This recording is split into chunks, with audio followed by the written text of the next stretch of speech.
fact is, of all the stars that have names, 2/3 of them have Arabic names. So this was not, I don't think, his intent with that message. Okay? While the constellations are Greek and Roman, the names are Arabic, all right? And the list just goes on and on and on and on. And so where does this come from? How does this happen? How do you get stars named with Arabic names? How does this happen? And it happens because, of course, hang on, just catching up with myself here. Okay? It happens because there was this particularly fertile period that Professor Weinberg duly discussed. And around that period, that 300-year period, the intellectual center of the world was Baghdad. Baghdad. It was completely open to all visitors, all travelers, Jews, Christians, doubters, which today we might call atheists. They were all there, exchanging ideas. All of them.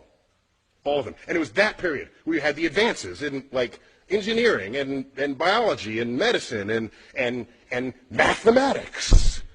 All right? Our numerals are called what? Arabic numerals. Say, ever stop and think about that? You know, who, as in America, do we pause, take pause at this? Why are they called Arabic numerals?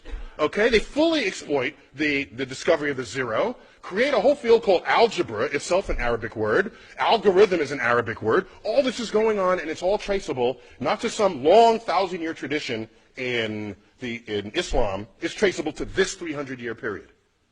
This 300-year period. And then, so they had naming rights. The most expensive, beautifully carved astrolabes come out of this period.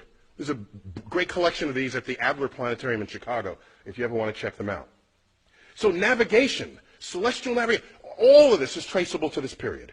And so something happened. And what happened, as was previously described, I was told, and forgive me for repeating from what you might have heard, 12th century kicks in, and then you get the influence of this scholar, Al-Ghazali. All right? And so out of his work, you get the philosophy that mathematics is the work of the devil. And nothing good can come of that philosophy. That, combined with other sort of codification, philosophical codifications of what Islam was and would become, the entire intellectual foundation of that enterprise collapsed, and it has not recovered since. Over that period, all these books were translated into Arabic on a scale not seen since then. And so why am I even going here? Because I'm trying to explain to you that you fast forward, the dangers here is that you fast forward to 21st century America and ask, what influences are we feeling now? Because that period, that naming period in Islam stopped and it never recovered. Because the way of thinking about the natural world, revelation replaced investigation. Okay? So I fast forward to 21st century, and what do you find? You get things like this. Okay? This is in America. All right?